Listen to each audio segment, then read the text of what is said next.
ang mga pinakamaiinit na balita ngayong tanghali. State of calamity, idineklara sa 8 lugar sa Cavite dahil sa oil spill. Fishing ban, ipinatupad na rin. Pasok sa higit 700 eskwelahan, hindi pa rin nagsisimula matapos gamitin bilang evacuation center. Kasunduan ng Pilipinas at China sa Ayungin Shoal. Welcome sa Amerika! Sa MBC TV correspondents, higit 70 mga bahay sa Bacolod, tinupok ng apoy. Sa MBC TV Sports, Nesty Petesio aabante sa next round matapos talunin ang kalaban mula India. Yumir Marshall, tinuldukan na ang Olympic journey. At sa showbiz spotted, Heart Evangelista nagpaabot din ng tulong sa mga nasagip na hayop matapos ang pananalasa ng bagyong Karina.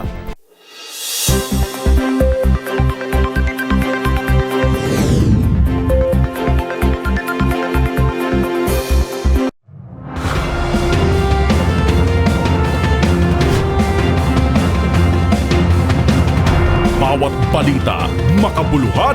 Bawat kwento, makapangyarihan.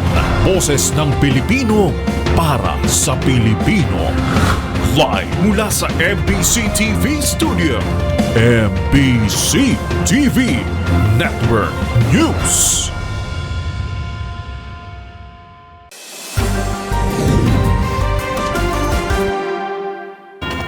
Pilipinas, una sa ating mga balita. Idineklara na ang state of calamity sa 8 mga lugar sa lalawigan ng Cavite.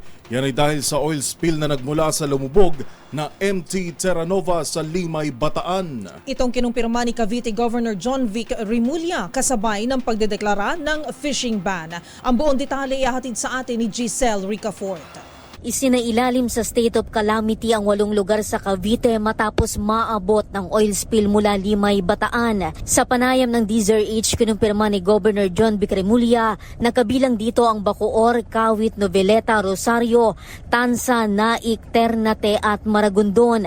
Nagkasa na rin daw ang pamahalaang panlalawigan ng fishing ban kung saan 25,000 mangingisda ang maaapektuhan. Tiniyak ni Remulla na naghahanda na sila ng tulong gaya ng financial aid para sa mga fisherfolk na mawawalan ng kabuhayan. Hindi naman nakikita ng gobernador ang pangangailangang magpatupad ng paglilikas o evacuation. Para sa MBC TV Network News, Giselle Ricafort, una sa Pilipinas, una sa Pilipino. Sa kaugnay na balita, kikilos na ang Kamara para tulungan ang mga mangingisda na apektado ng oil spill mula sa lumubog na oil tanker sa Bataan.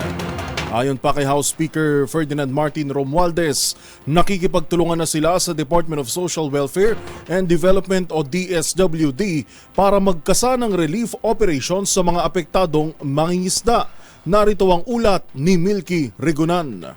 Pinagkilos na ng Kamara ang mga kongresista sa mga lalawigang apektado ng oil spill sanhi ng paglubog ng MT Terra Nova na may sakay na 1.4 million industrial fuel oil. Ayon kay House Speaker Martin Romualdez, layunin nitong matukoy ang mga kailangan at maipaabot ang agarang tulong sa mga apektadong mangingisda. Bukod sa tulong ng Kamara, sinabi ni Romualdez na nakipag-ugnayan na sila sa DSWD para sa agad na relief support sa ilalim ng tupad o tulong pangkabuhayan sa ating disadvantaged displaced workers ng DSWD at assistance to individuals in crisis situation ng DOLE. Sa ngayon, apektado na ang kabuhayan ng libo-libong mangingisda, hindi lamang sa Bataan kundi sa iba pang karatig lalawigan. Inatasan ni Romualdez sa mga kapwa kongresista na may paugnayan sa mga apektadong komunidad sa Bataan, Pampanga, Bulacan at Cavite para makapagbigay ng kaukulang tulong. Pinatitignan din ni Romualdez sa Bureau of Fisheries and Aquatic Resources, Philippine Coast Guard at iba pang ahensya para matukoy ang lawak ng pinsala ng oil spill.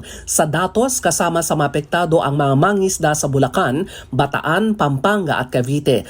Para sa MBC TV Network News, ako si Milky Regunan, una sa Pilipinas, una sa Pilipino. Samantala, hindi pa rin nagsisimula ang pasok sa nasa 700 paaralan matapos gamitin bilang evacuation center bunsod ng pananalasa ng habagat at bagyong Karina nitong nakaraang linggo. Pakinggan natin ang report ni Nicole Lopez Puyawan. Higit 700 paaralan pa sa bansa ang hindi pa bukas sa mga mag-aaral matapos ang hagupit ng bagyong Karina. Sa panayam ng DZRH kay DepEd Secretary Sani Angara, ginagamit pang evacuation centers ang nasa 700 paaralan sa bansa sa ngayon. Pero sabi ni Angara, bibigyan nila ng deadline ang mga paaralang ito upang magamit na ng mga mag-aaral.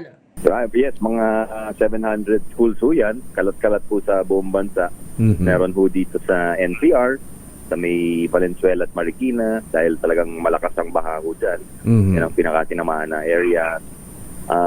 Meron din sa Bulacan, meron din sa La Union, sa Norte, meron din ho sa Region 12 kung di ako nagkakamali, malapit sa may Licuasan Marsh. Yan. So meron mga areas na talagang medyo nahirapan sila. So siyempre, bibigyan natin sila ng palugit, huwag natin pilitin dahil baka hindi na makapag-aral at makapagturo ang ating mga guro at mag-aaral. Samantala, sinabi ng kalihim na nasa 40,000 paaralan ang nagbukas ng klase at naging maayos naman ang pagbabalik eskwela. Pero sabi ni Angara, inaasahan pa rin nila ang late enrollees hanggang Setyembre. Una rito iniulat ng DepEd na naitala nila sa halos 20 milyong mag-aaral ang pumasok sa eskwela sa unang araw ng klase noong July 29. Para sa MBC TV Network News, ito si Nicole Lopez Puyawan para sa DZRH, una sa Pilipinas, una sa Pilipino.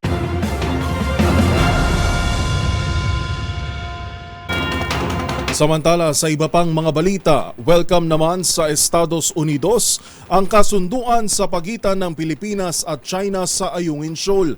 Ayon kay US Secretary of State Anthony Blinken, malaking ginhawa na hindi tulad ng mga nakaraang engkwentro ay wala namang naganap na komprontasyon o pangharas laban sa mga mangingisdang Pilipino.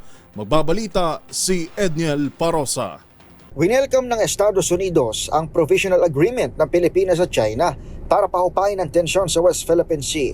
Ito ang ipinahayag ni US Secretary of State Anthony Blinken matapos ang 2+2 ministerial consultations na isinagawa sa Campo Aguinaldo kasama sina Defense Secretary Gilbert Chodoro at Foreign Affairs Secretary Enrique Manalo. Ayon kay Blinken, nakalulugod para sa Amerika na walang untoward incident sa pinakahuling rotation and resupply mission sa Ayungin Shoal na produkto ng hindi na idinitali pang kasunduan. Nakababahala kasi umano para sa maraming bansa ang mga aksyon ng China sa karagatan sa kabila ng 2016 arbitral ruling. Pero paalala ng opisyal, umiiral pa rin ang Mutual Defense Treaty sakaling mabiktima ng armadong pag-atake ang kaalyado nitong bansa. Kahapon, inanunsyo ni US Defense Secretary Lloyd Austin na magbibigay ang Washington ng $500 million na military aid sa Armed Forces at Coast Guard ng Pilipinas maliban pa sa 128 million pesos na investment para sa mga proyekto sa EDCA sites. These and all the EDCA investments will serve to secure the Philippines' credible deterrent posture. Para sa MBC TV Network News, ito si Edniel Parosa, una sa Pilipinas, una sa Pilipino.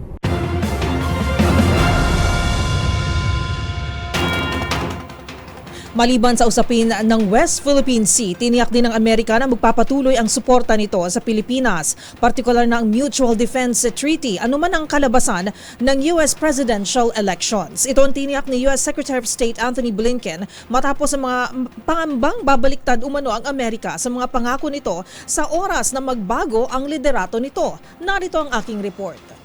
Hindi umano magbabago ang suporta ng Amerika sa Pilipinas, sino man ang manalo sa nalalapit na US presidential elections sa darating na Nobyembre. Itong pahayag ni na US Secretary of State Anthony Blinken at US Defense Secretary Lloyd Austin III sa isinagawang joint press briefing sa Camp Aguinaldo kasabay ng Philippines-US Foreign and Defense Ministerial Dialogue o 2+2 Dialogue kahapon araw ng Martes. Ayon kay Blinken, nananatiling matatag ang alyansa sa pagitan ng Amerika at Pilipinas at hindi ito mababago ng eleksyon. Dagdag ni Blinken, anumang administrasyon mananatilang commitment ng Amerika sa Mutual Defense Treaty sa pagitan ng dalawang bansa. course, elections are a regular feature of our democracy. What's also a regular feature is a strong, long-standing alliance between our countries. And that doesn't change from election to election. We have a mutual defense treaty that the United States is committed to. That commitment will endure, again, irrespective of administrations. And this has been a long and powerful story in our history. It will continue. Sinugundahan naman ito ni Austin sa pagsasabing hindi lamang kakampi o ally ang trato ng Amerika sa Pilipinas, kundi pamilya. You know, I've said a number of times that we're more than allies, we're family. And I would also say that I cannot imagine a day when the United States of America and the Philippines are not the best of friends, the best of allies. So I think, again, we continue to enjoy bipartisan support, and that's going to happen going forward in the future. Ito ang naging tugon ng dalawang opisyal matapos lumutang ang mga pangamba ng isang Trump administration matapos umurong sa pagtakbo si US President Joe Biden at kanyang inendorso si Vice President Kamala Harris na tumakbo kapalit sa kanyang pwesto. Ang takot ng ilan ay baka talikuran o hindi kilalanin ni Republican candidate Donald Trump ang commitments ng Amerika sa kanyang mga kaalyadong bansa kasama na ang Pilipinas. Sa panig ng Department of Foreign Affairs o DFA, tiwala si Secretary Enrique Manalo na matibay ang alyansa sa pagitan ng Manila at Washington DC dahil subok na ito ng panahon. Sang-ayon naman si Defense Secretary Gilberto Teodoro Jr. sa pagsasabing ang alyansa ng dalawang bansa ay base sa dalawang prinsipyo, ang sustainability at pagtalima sa international law at rules-based international order. Sa kasalukuyan, ang Pilipinas at Amerika ay may Mutual Defense Treaty na nilagdaan noong August 13, 1951 at ang 2014 Enhanced Defense Cooperation Agreement o ang EDCA. Ako si Karen Oyong, nag-uulat para sa MBC TV Network News. Una sa Pilipinas, una sa Pilipino.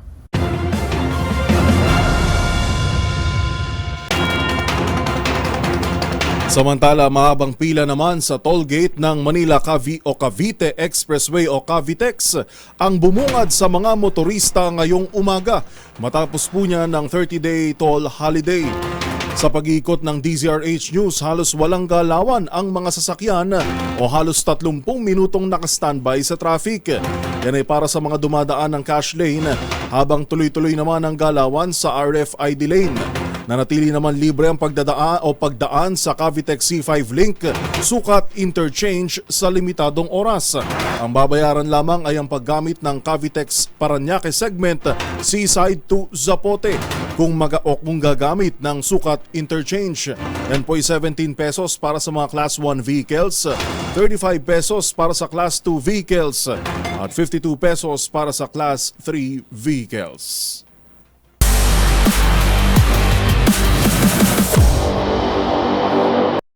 Updates naman tayo pagdating sa mga kaganapan sa Paris Olympics. Sa boxing, aabante na sa next round ang Pinay boxer na si Nesty Petesio matapos talunin ang kanyang kalaban mula India via unanimous decision. Habang ang Tokyo Olympics bronze medalist naman na si Yumir Marshall bigong muling makatungo sa podium matapos ang early exit nito sa Olympics. Makibalita tayo kay Millie Borja. Magpapatuloy ang karera ng Pinay boxer na si Nesty Petesio para makuha ang medalya sa Olympics. Matapos nitong talunin ang kalaban mula India na si Jasmine Lamboria via unanimous decision sa round of 32 sa women's 57 kg division. Nakuha ni Petesio ang boto ng 5 judges matapos niyang magpakita ng consistent na performance mula sa simula ng laban hanggang dulo. Yan ay kahit pa 10 taong mas bata sa kanya ang kalaban at mas lamang sa laki. Si Petesio ng ikalawang Pinay boxer sa Philippine team na aabante sa next round na unang naitala ni Ira Villegas. Magbabalik aksyon si Petesio sa August 2 para harapin ang home bet na si Amina Zidani sa round of 16. Samantala, tuluyan ng tinuldukan ng Pinoy boxer na si Yumir Marshall ang kanyang Olympic journey matapos namang matalo sa kamay ng kalaban mula Uzbekistan sa men's 80 kg round of 16. Natalo ang Tokyo Olympics bronze medalist via unanimous decision dahil sa dominanteng performance at matinding depensa na kalaban sa Summer Games. Para sa MBC TV Network News, Ito si Mili Borja, una sa Pilipinas, una sa Pilipino.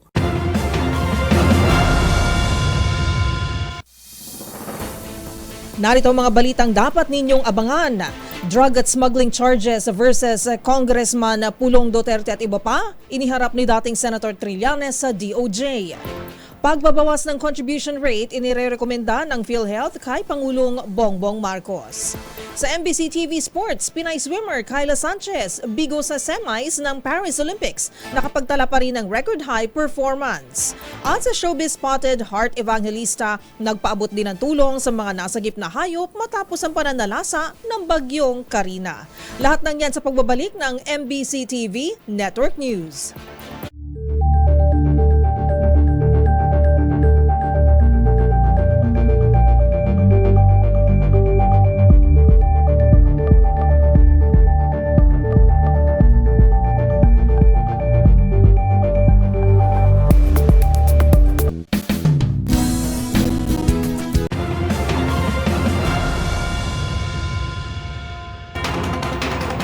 Iniharap naman ni dating Senator Sonny Antonio Trillanes sa Department of Justice ang drug at smuggling charges laban kay Davao Congressman Pulong Duterte at iba pa. Ang pinakahuling detalye, ibabalita sa atin live ni Boy Gonzales. Boy.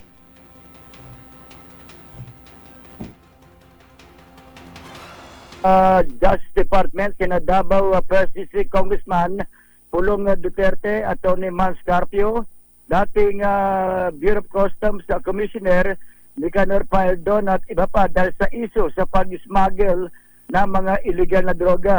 Ang reklamo ay kaugnay sa mahigit sa 600 kilo o 6.4 bilyong halaga ng sabu na nakumpiska sa isang warehouse sa Valenzuela City noong 2017 kung saan sinasabing nagsabuatan umano ang mga respondent para makalusot sa customs ang mga kontrabando. Drug smuggling syndicate.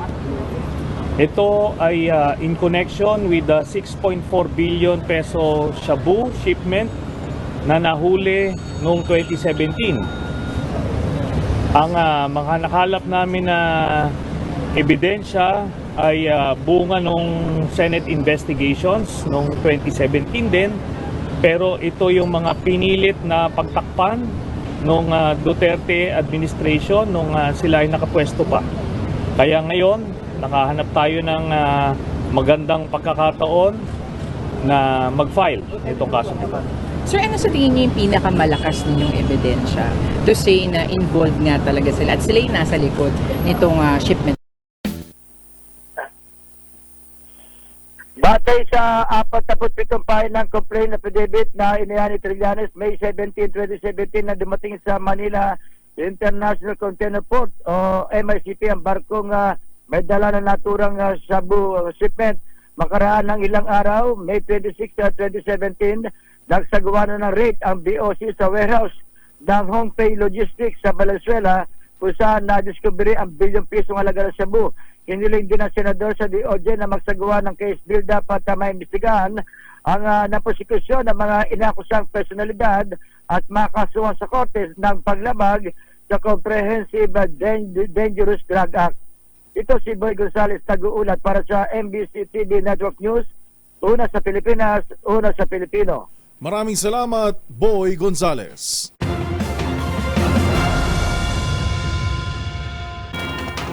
Samantala, irerekomenda naman ng Philippine Health Insurance Corporation o PhilHealth kay Pangulong Bongbong Marcos ang pagbabawas ng kanilang premium collection rates. Ito'y matapos matuklasan sa pagdinig ng Senado kahapon na may 500 billion pesos na excess funds palang hawak ang ahensya. Narito ang ulat ni Arnold Herrera. Nakatakdang irekomenda ng Philippine Health Insurance Corporation o PhilHealth kay Pangulong Bongbong Marcos ang pagbabawas ng contribution rates.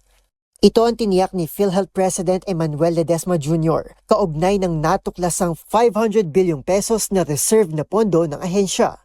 Ayon kay Senator Bongo, sa laki ng pondo na ito hindi na dapat humihingi pa ng karagdagang tulong sa iba o di naman kaya ay pansamantalang isuspinde ang 1% na taas kontribusyon na inanunsyo nito noong Enero ng 2024. Samantala, sa panayam sa DZRH, nagpahayag naman ng pagkalito si Senator Amy Marcos sa tila pabago-bagong desisyon ng PhilHealth sa kanilang premium collection at ang napabalitang pagbalik sa gobyerno ng halos 90 billion pesos na pondo ng ahensya. Nahihilo na nga ako sa kanila, sa totoo lang, litong-lito na ako. Tamla kulang yung pera, magdagdag ng pera. Pagkatapos may ekstrang pera, sinoli pa ng 90 billion. Pagkatapos ngayon, babawasan ng premium. Nakakahilo, ano ba ito? Saan ba tayo patungo talaga? Ayon sa Senadora, hindi posible na magkaroon ng excess funds ang PhilHealth at mas lalong hindi ito dapat ipasa sa National Treasury. Maganda talaga kung bawasan yung premium, pataas ng pataas. Alam naman natin, kada taon halos nagdadagdag. At itong sinasabi na transfer sa National Treasury ng excess funds, paano naman nagkaroon ng excess funds yung PhilHealth, talagang illegal. Kasi alam natin, katulad ng SSS at GSIS, pag-aariyan ng mga member. Giit pa nito, dapat ibalik ang 90 billion pesos na excess funds at hindi pwedeng palipat-lipat ang pondo ng PhilHealth dahil galing ito sa bulsa ng mga Pilipino. Para sa MBC TV Network News, ito si Arnold Herrera. Una sa Pilipinas, una sa Pilipino. Sa kaugnay na balita, umaasa naman ng mga senador na tutuparin ng PhilHealth ang pangako nilang pagbaba sa member contribution rates. Kasunod ba rin ng mga natuklasang reserve at excess funds ng ahensya. Tutukan natin ang balita ni Raymond Dadpaas. Umaasa ang mga senador na tutuparin ang pamunuan ng Philippine Health Insurance Corporation o PhilHealth ang pangakong bababaan nilang contribution rate ng mga miyembro. Ito ay kasunod ng pangakong binitawan ni PhilHealth CEO Emmanuel Ledesma Jr. sa pagdinig ng Senate Committee on Health na pinamumunuan ni Senador Christopher Bongo. Ayon kay Ledesma, irerekomenda nila agad kay Pangulong Bongbong Marcos na babaan ang contribution rate. Kasunod dito ng kailingan niya na Senador Go, Senador J.B. Hercito, Senador Raffy Tulfo, Senador Grace Poe, Senador Ronald Bato de la Rosa at Senador Risa Hontiveros. Narito si PhilHealth CEO Emmanuel Ledesma Jr. Second is, could we bring down the premium contribution rates? I agree with you po, 100%. In fact, we at PhilHealth, upper management, will recommend to President Marcos that we bring down the premium rates, no? Iginit ni Go na mahirap ipaliwanag at tanggapin ng mga health experts at mga miyembro ng PhilHealth na panay sila bunot para magbayad ng contribution at gumagastos pa ng sariling pera kapag nagkasakit. Ngunit may 90 billion pesos na hindi nagamit na pondo at may 500 billion pesos pang health fund ang PhilHealth. Ang 90 billion na galing sa subsidy ng gobyerno sa PhilHealth ay ibabalik sa National Treasury dahil hindi nagamit, habang ang 500 billion pesos na hawak ng PhilHealth ay galing sa contribution ng mga miyembro. Mungkahi ni Senador Go, dagdagan ang halaga ng mga health packages at bawasan ang premium contribution ng mga miyembro ng PhilHealth. Dalawa lang yan ha. Taasan nyo yung tulong ninyo, counterpart ninyo sa pagpapa-opera sa mga case rate. Then, pag-aralan natin ang mabuti dito sa Senado, andyan na yung bill no? For interpellation na yung i-reduce po yung or suspension muna ng pag-increase ng contribution. Ang sakit po mag-contribute sa mga ordinaryong Pilipino. Bawat piso po ay napakahalaga sa ordinaryong Pilipino. Mag-contribute sila habang nakikita nila na meron pa kayong 500 billion. Para sa MBC TV Network News, ito si Raymond Dadpaas, una sa Pilipinas, una sa Pilipino.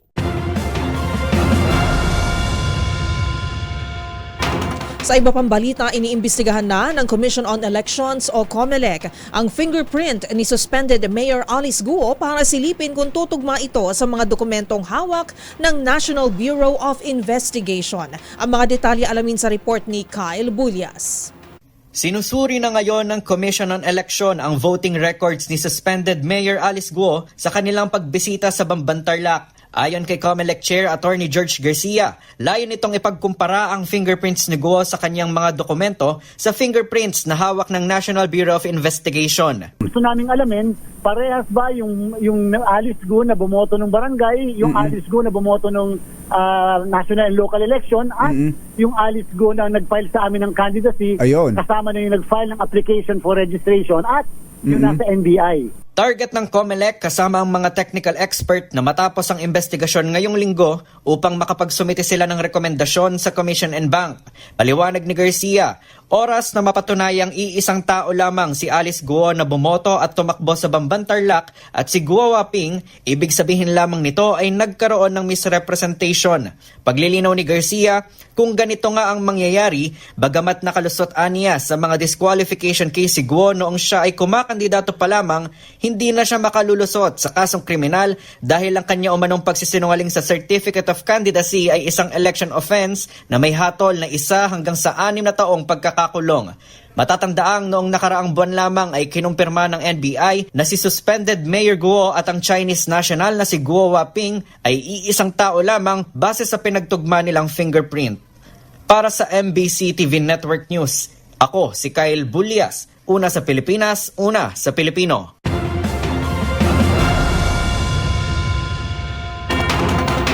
Sa iba pang mga balita, pinabulaan na naman ng Philippine National Police ang mga ulat na tinitiktikan umano ang bahay ni Vice President Sara Duterte. Magbabalita si Edniel Parosa. Dumistansya na ang pambansang pulisya sa mga akusasyon ni Vice President Sara Duterte sa kanyang open letter kay Police General Romel Francisco Marbil. Ayon kay PNP spokesperson Police Colonel Jean Fajardo, pinili na lamang ni Marbil na manahimik at magtrabaho para makatutok din umano ang kanyang mga tauhan sa mga dapat gampanan, lalo na sa panahon ng pagbangon mula sa Typhoon Karina at hanging habagat. Sa pulong palitan sa Campo Crame, sinabi ni Fajardo na sasagutin na lamang silently at internally ng pambansang pulisya ang mga naging patutsada ng pangalawang Pangulo. Pero iginiit ni Fajardo na hindi totoong may paniniktik na ginawang hanay sa bahay ng Vice Presidente. Nanindigan din ang tagapagsalita ng PNP na nakikipag-ugnayan sila sa tanggapan ni VP Sara nang alasin sa opisyal ang 75 tauhan ng pulis para mailagay sa ibang funksyon. Una nang sinabi ni General Marbil na may naiwan pang security detail kay VP Sara na mas marami umunong bantay kaysa sa mga naunang pangalawang Pangulo. Para sa MBC TV Network News, ito si Edniel Parosa. Una sa Pilipinas, una sa Pilipino.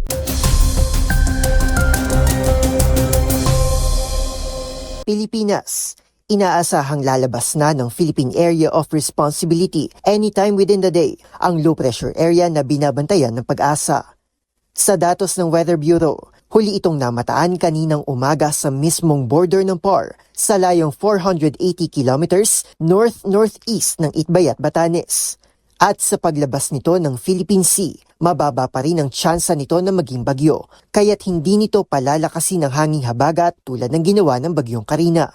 Samantala, umiiral pa rin ang hanging habagat sa Western Luzon at magdadala ng makulimlim na panahon na may kalat-kalat na pag-ulan sa Ilocos Region at Zambales.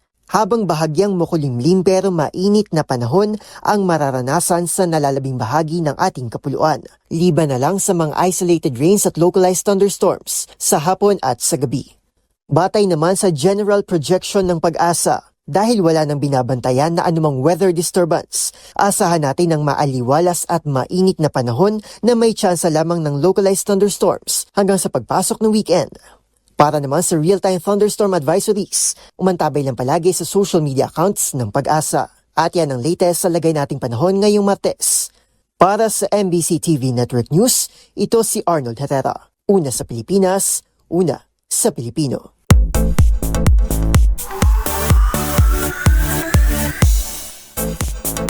Tuloy-tuloy naman sa kanyang duties bilang president ng Senate Spouses Foundation ang aktres at fashion icon na si Heart Evangelista. Matapos nga ang pananalasa ng bagyong Karina sa bansa, kabi-kabilang evacuation centers din ang binisita nito para maghatid ng tulong. At bilang certified fur mom, di rin nakalimot si Heart sa mga na-rescue na alagang hayop. Ang iba pang detalye tutukan sa Showbiz Report na ito. Maliban sa mga kababayan nating biktima ng kalamidad, di rin nakalimutan ng aktres at certified fur mom na si Heart Evangelista na magpaabot ng tulong sa mga nasagip na hayop noong nanalasa ang bagyong Karina. Bilang presidente ng Senate Spouses Foundation kasama ang kanyang VP na si Katrina U. Pimentel, bumisita ito sa Philippine Animal Welfare Society at nagkaloob ng ilang sako ng dog at cat food. 300 relief packs ding naglalaman ng bigas, noodles, gatas, delata at hygiene kits ang ipinamahagi nito sa mga pet owners sa evacuation centers. Ayon naman sa Executive Director ng POS na si Ana Cabrera, 4 na hayop ang kanilang nasagip noong nagdaang bagyo, habang may 22 aso at 1 pagong ang kanilang na-rescue sa ilang na-raid na Pogo facility sa bansa. Si Hart, katuwang ang pinamumuno ang SSFI, kaisaan niya sa laban ng POS against animal cruelty. Samantala, sa latest post ng actress fashion icon, dinonate nito ang kita mula sa kanyang passion project na pagpipinta sa handbags mula sa kanyang personal collection. 1.5 million pesos ang inihandog nito sa kanilang foundation bilang tulong sa mga kababayan nating nangangailangan.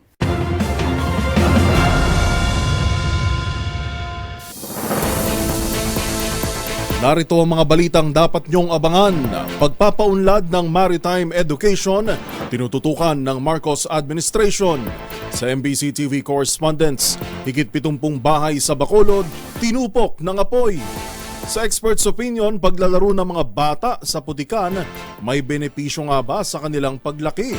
Sa MBC TV Sports, Pinay swimmer na si Kayla Sanchez, bigo sa semis ng Paris Olympics, nakapagtala pa rin ng record high performance.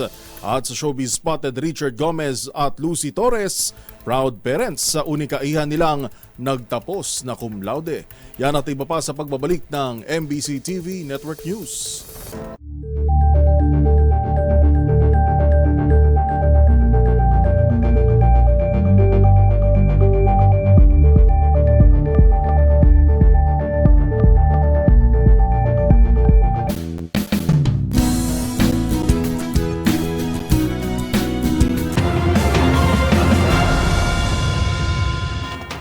Iniimbestigahan na ang mga nakumpiskang vape na nirecycle umano ng mga tauhan ng Bureau of Customs. Tutukan ng ulat na yan ni Boy Gonzales. Ikinadismaya ni Customs Commissioner Benvenido Rubio ang napaulat na pagre-recycle ng nakumpiskang mga vape product ng kanyang mga tauhan. Ito ang dahilan kaya ang agarang ipinagutos ni Rubio ang investigasyon para sa isang comprehensive fact-finding probe. Matapos umano kasing makumpiska ang vape product na aabot sa 500 milyong piso, inilalagay ang mga ito sa tinatawag na safekeeping order para umano ma-recycle. Nais malaman ni Commissioner Rubio ang lumabas na ulat na kaugnay sa aligasyon at matukoy ang mga tauhan ng BOC maging ang kanilang mga kasabot na sangkot sa pagre-recycle ng confiscated product.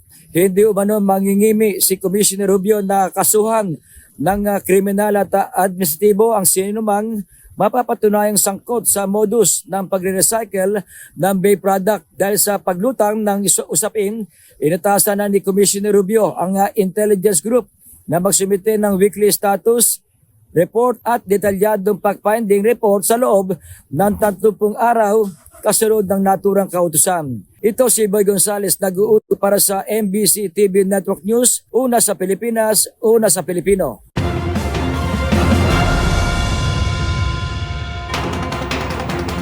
Samantala, tinututukan naman ng Marcos Jr. Administration ang pagpapaunlad ng maritime education. Anong ibig sabihin nito? Alamin sa report ni Rose Babiera. Tinututukan ng Marcos Administration ang pagpapaunlad ng maritime education sa bansa. Ito ang sinabi ni Pangulong Bongbong Marcos sa kanyang talumpati na binasa ni Presidential Assistant on Maritime Concerns Secretary Andres Centino sa ika-201 pagtatapos ng Philippine Merchant Marine Academy o PMMA, Mandagayan Class of 2024 sa San Narciso, Zambales. Ayon sa Pangulo, layo nitong mas mapabuti ang sistema at tugon ng sektor sa lumalawak na pangangailangan ng bansa at ng global maritime industry. Kabilang sa mga hakbang tungo dyan ang pagre-rebisa ng pamantayan sa mga kursong Bachelor of Science in Marine Transportation at Bachelor of Science in Marine Engineering na laman ng Joint Memorandum na inilabas ng Maritime Industry Authority o MIA at ng Commission on Higher Education o CHED. Nakapaloob din aniya sa polisiyang ito ang proseso ng pagmomonitor at pag-evaluate ng mga higher education institution upang masiguro na ang kalidad na edukasyon ay nakahanay sa global standard at sangayon sa International Convention on Standards of Training, Certification and Watchkeeping for Seafarers. Ibinida rin ng Pangulo ang pakikipag-ugnayan ng gobyerno sa mga industry partner nito upang mas mapaigting pa ang pagsulong ng kalidad na training para sa mga mag-aaral. In fact, I am pleased to announce that the PMMA has just signed 2 memorandum of agreement with industry partners, the Carnival Cruise Line and the Crossworld Marine Services Incorporated. These memorandum of agreements seal the relationship between PMMA and these 2 maritime companies in creating greater opportunities for our cadets. Moreover, through these partnerships, we celebrate today the groundbreaking ceremony of 2 state-of-the-art training facilities. These facilities shall be equipped with specialized laboratories for technical training, and these centers shall serve as beacons of excellence, reflecting our commitment to providing top-level education and training for our future seafarers.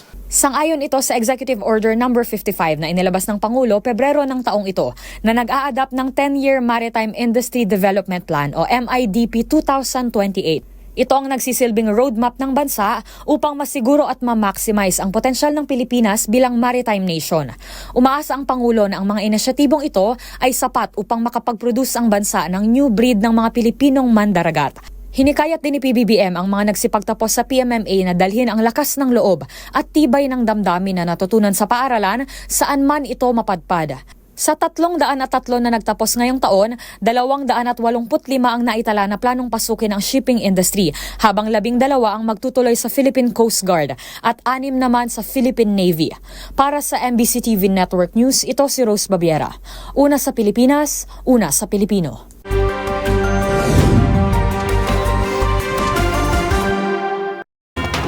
Tinupok ng apoy ang nasa higit 70 bahay sa Bacolod, habang arestado naman ang 4 na mangingisda sa Northern Samar sa salang illegal fishing. Tutukan ng back-to-back reports ng ating provincial correspondents na sina Rex Cantong at Jane Galit Bantayan.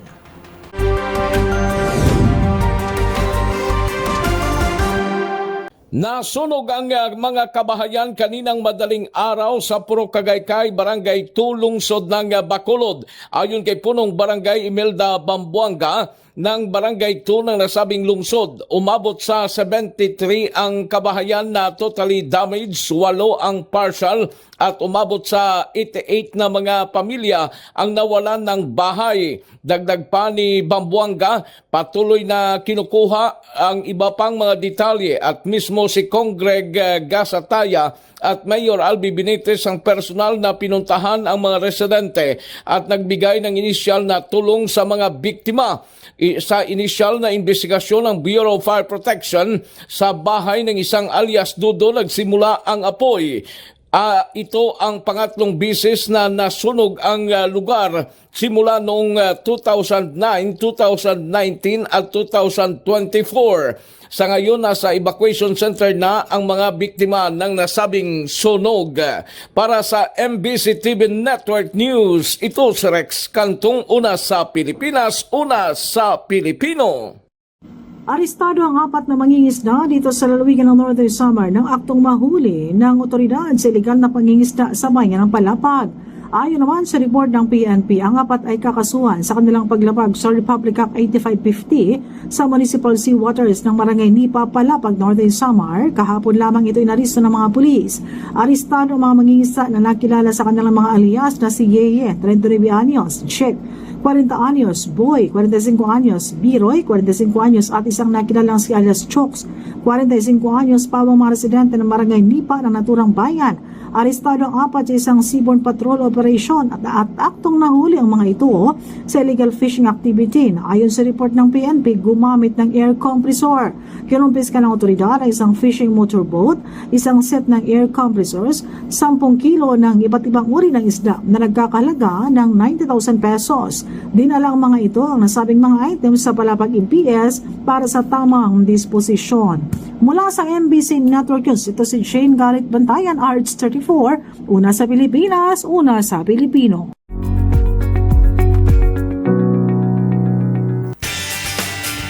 Magkakaiba ang paraan ng pagpapalaki ng mga magulang sa kanilang anak. Ngunit sa isang bagay na ito, nagkakasundo ang kagustuhan na mapalaki ito ng malusog at mailayo sa sakit. At sa pagkamit nito, alam nyo ba na malaki pala ang may tutulong kung pahihintulutan ang mga bata na maglaro sa labas, sa initan at sa putikan? Ang paliwanag dyan ng mga eksperto, alamin sa Experts Opinion Report na ito. Paglalaro ng mga bata sa putikan may benepisyo sa kanilang paglaki, ayon sa pag-aaral. Paniguradong lahat ng magulang nais na matiyak ang magandang kalusugan ng kanilang mga anak. Kaya pagdating sa paglalaro ng mga ito, ang laging unang tugon ay huwag hayaang makalabas, madapa o humawak ng maruruming bagay ang mga ito. Bagamat mas mabuti na rin ang nag-iingat, nakabubuti pa rin pala kung hahayaan ng mga ito na makiisa sa kalikasan. Ayon nga sa isang pag-aaral, ang paglalaro ng lupa at paglalaro sa putikan ay may benepisyo sa pisikal at emosyonal na aspeto ng kalusugan ng mga bata. Sa katunayan, ayon sa Mayo Clinic, ang labis na kalinisan pangaraw ang mas nakadadagdag ng tsansa ng pagkakasakit. Habang iyong mga na-expose sa household germs katulad ng mga alikabok, balahibo ng mga hayop at hangin sa labas ay may mas mababang tsansa na mag-develop ng allergies, hika at iba pang sakit. Dahil ang mud play ay may dalang beneficial germs na nagpapalakas ng immune system ng mga bata. Bukod pa rito, nakatutulong din ito sa pag-develop ng kanilang pagkamalikhain at imahinasyon dahil sa koneksyon na nabubuo nila sa kalikasan. Tumatalas din ang kanilang sensory skills na kalaunan ay nakatutulong din sa pagpapabuti ng kanilang problem-solving skills. Kaya naman tips from the expert, let them play sa putikan tulad ng pagmamold nito, paggawa ng castles, racetrack sa laruang sasakyan at marami pang iba. Ngunit paalala pa rin ng mga eksperto sa mga magulang, magkaroon pa rin kayo ng mud rules katulad na lang ng pagsaway na huwag kainin ng mga lupa o putikan at pagbato nito sa mga kalaro.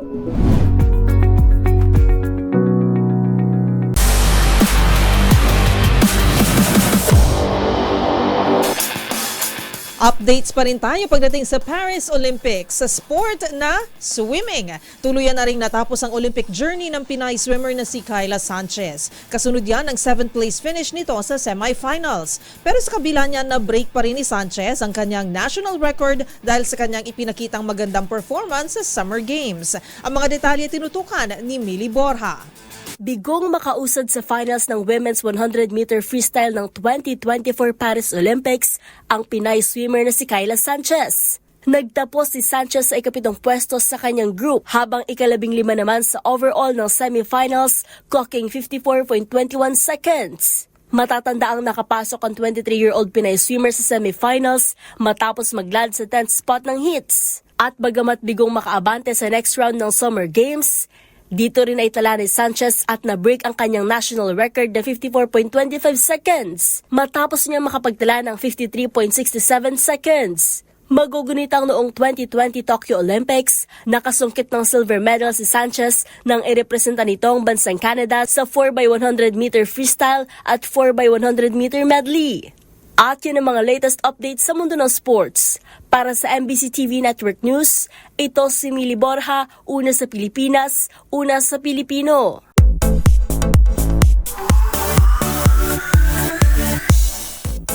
Kabilang naman sa mga nasilayan sa nagdaang seremonya ng pagkilala sa UP Diliman ang mag-asawang sina Lucy at Richard Gomez. Ang actors turned politicians couple kasi dumalo rito para sa graduation ng kanilang unika iha na nagtapos lang naman bilang cum laude. Ang proud moment ng mag-asawa sa tagumpay ng kanilang anak, panoorin sa Showbiz Report na ito. Proud parents ang mag-asawang Richard Gomez at Lucy Torres sa pagtatapos ng kanilang unika iha sa kolehiyo. Si Juliana graduate na cum laude sa kursong Public Administration sa University of the Philippines, Diliman. Sa panibagong milestone na ito sa buhay ng kanilang anak, senti mode ang actor turned politician nang magbalik tanaw noong unang beses nitong inihatid sa eskwela ang dalaga. Di rin daw napigilan ni Lucy na maging emosyonal habang umaakyat sa stage. At doon, na-realize ni Goma na talaga nga namang ang bilis ng panahon. Sa huli, mensahe nito sa unika iha, go on and make things better and beautiful. Maliban sa kanyang academic achievement, si Juliana ay isa ring matagumpay na atleta sa mundo ng fencing, bagay na namana nito sa kanyang ama. Ang dalaga makailang beses na ring nakasungkit ng ginto sa iba't ibang fencing competitions sa loob at labas ng bansa, gaya na lamang sa Indonesia at Thailand. Para sa MBC TV Network News, ito po ang Showbiz Angel Angelica Cosme. Una sa Pilipinas, una sa Pilipino.